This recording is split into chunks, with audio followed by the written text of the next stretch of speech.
This is Brent of the Brookbush Institute, and in this video we're doing static manual release of the posterior deltoid. If you're watching this video, I'm assuming you're watching it for educational purposes and that you are a licensed manual therapist. That is, the laws around scope of practice in your state allow you to do manual techniques. If you're unsure what those laws are, please look them up. I'm assuming chiropractors, athletic trainers, physical therapists, massage therapists, osteopaths, you're all in the clear. Personal trainers, this probably does not fall within your scope, although you could use the palpation portion of this video in an educational setting to help you with your anatomy. I'm going to have my friend Crystal come out. She's going to help me demonstrate the technique.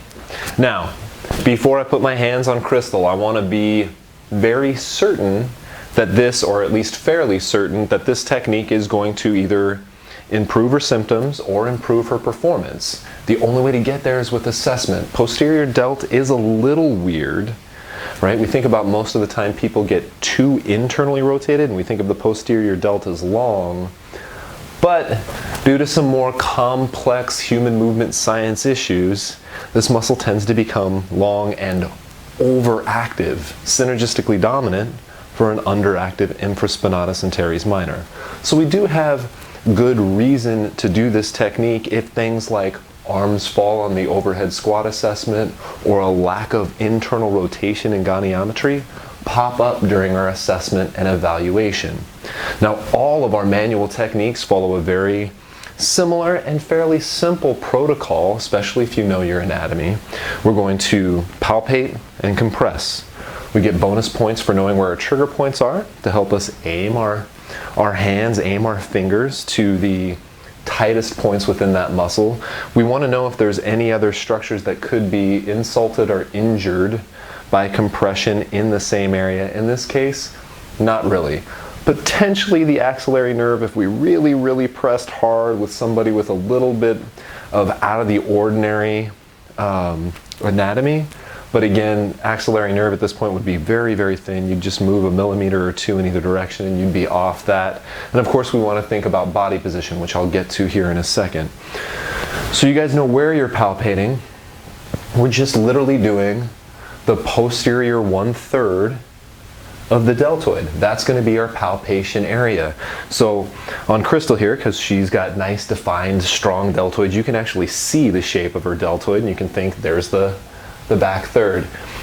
Even on somebody who's a little larger, a little less fit, has some more adipose tissue, I'm pretty sure you guys will be able to palpate through that tissue and feel this upside down triangle shaped muscle and maybe even feel this border where the tricep begins. This is usually a pretty good border on most people. If you get a chance, you might start by practicing on somebody a little leaner. Faculty, professors, teachers out there, I definitely suggest when you can finding a nice, lean, fit person to start these techniques with, because I think the better visual model up here we can get, the easier these techniques become on those individuals who are a little less fit or are a little larger. All right, so now that we're on the posterior third here, we know that the fiber direction is this way.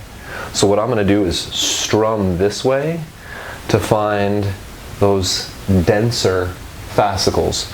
Those fascicles that are a little more active than the rest, and I feel right here. These are some nice dense fascicles. Now what I'm going to do is I'm going to move from distal to proximal to see if those fascicles are related to an overactive point or nodule. I'm going to find a nice nodule right there. And then all I'm going to do is press into the tissue until that first resistance, not even first resistance, but that point where the muscle starts increasing in tension. Right? So I've talked about how if you press in, you start getting a little bit of tissue tension, a little bit of tissue tension, then all of a sudden it increases pretty rapidly. I'm going to go right up to that point. I don't really want to try to push through the tissue tension. And once I get there, I'm going to hold for 30 to 120 seconds. Any sort of nervy feeling like burning, tingling, so chances are we're not on a nerve.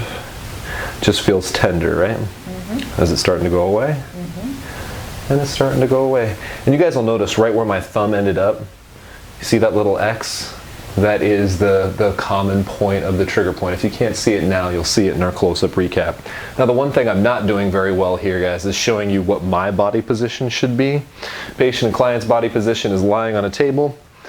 Fairly comfortable position. I do find that most therapists I talk to, they're really good with keeping their clients and patients comfortable. They're definitely caring people who want to make sure that their patient is as relaxed as can be and is going to stay with this process. What they're terrible at is watching their own posture, which has a lot more to do with the longevity of their career and is probably just as, if not more important. We want you to be able to help a lot of people throughout a long career. So, how would I particularly position myself? Number one, I wouldn't release the posterior delt on the opposite side of the body. I would stand next to the side that I wanted to release. What I'm going to do with Crystal here is I'm going to use my lumbrical grip, that kind of crab claw grip, right over the top of her elbow and forearm. This actually gives me good control over her forearm with my fingers, as well as control of internal rotation, external rotation, adduction, abduction, flexion, extension. Like, I have total control over her shoulder. Right? So once I get this position here, I'm then going to take this hand and I'm going to use that lumbrical grip again. I'm going to use my 4 fingers to help keep her scapula in a neutral position, and then what I'm going to do is use my thumb straight down over the top of the tissue. And I know you guys can't quite see that. You'll see it in the close-up recap though. I'm going to use my thumb straight down over the top of the tissue. What that's going to do is I can use this hand to pull a little bit into adduction and internal rotation. That'll tense up those tissues a little bit, and then I'm coming at an oblique angle to pin down that tender nodule. Because what I don't want to do is start playing that game of trying to put my finger on top of a marble, you know, and it's like you put your finger on top of the marble, it spits out this way, and then you put, right? So what we're going to do is we're going to use the fascicles themselves to kind of pull long, right? So that'll help center that marble. And then rather than come at it like this, I'm going to kind of come this way at the marble so that it stays pinned down. Right, so here, I can do my strumming from this position, and then once I find those fascicles and I find that nice tight point, I can straighten my body out. I can add a little tension here, and I'm just going to wait for that nodule either to melt away underneath my finger, to notice that the tissue isn't giving me much tension back anymore, or what I might even notice, since I kind of have her pulled into horizontal adduction and internal rotation here, is her arm starts to give way a little bit, which would be a good indication that those fibers have started to tone down and relax. Next, we'll show you our close-up recap. Now for our close-up recap, you guys can see I have that lumbrical grip over Crystal's elbow here and a little bit over her proximal forearm. I can control her forearm with my fingers. I can control internal and external rotation, or horizontal adduction, horizontal abduction, which is going to come in handy for increasing or decreasing the tension in her posterior deltoid. And you can see her posterior deltoid here. You can see this line right here where her triceps come off. So this right here is her posterior delt, and I got that trigger point, that common trigger point for the posterior deltoid marked off. Now what I'm going to do is I'm going to take my other hand, and it's also going to be in a lumbrical grip, because I'm going to use these 4 fingers to control her scapula so she doesn't get all up into elevation and upward rotation here. I can kind of pin that down. But then I'm also going to use my thumb in this direction, because this distal to proximal force, along with a little force from superficial to deep, is going to help me pin any trigger point or nodule of overactivity. Now I'm going to want to do my strumming this way, since the posterior deltoid fibers run this way. And again, I can just kind of move my thumb back and forth looking for the tightest fascicles. Alright, and then notice right here, nice tight fascicles. And then I can move from distal to proximal over that nice tight fascicle until I see if there is a nodule or some little point of increased density. I found it right there, right about where I had that trigger point marked off. Now what I'm going to do is I'm going to go ahead and add some compressive force right up to the point where I get some good tissue resistance, not past it. I think you guys will find that you push into soft tissue and it's pretty soft, and then all of a sudden you get a big increase in tissue resistance. You're just going up to that point, not past it.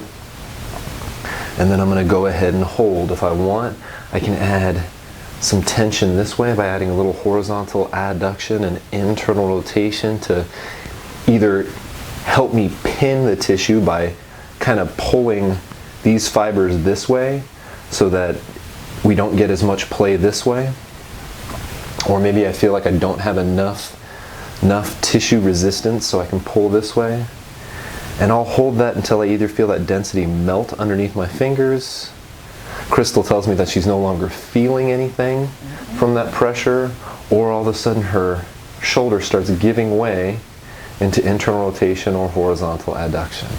So there you have it, static manual release of the posterior deltoid. Make sure before you attempt this technique that you practice it on friends, colleagues, with a mentor. Maybe even take a live workshop on manual release techniques and then come back to this video for review. If you're gonna put your hands on somebody, ensure that you have a good working hypothesis that this technique is going to either reduce symptoms or improve performance, and the only way to get there is assessment. I hope you guys have enjoyed this video. I look forward to seeing your questions. Please leave them in the comments box below. I'll talk with you soon.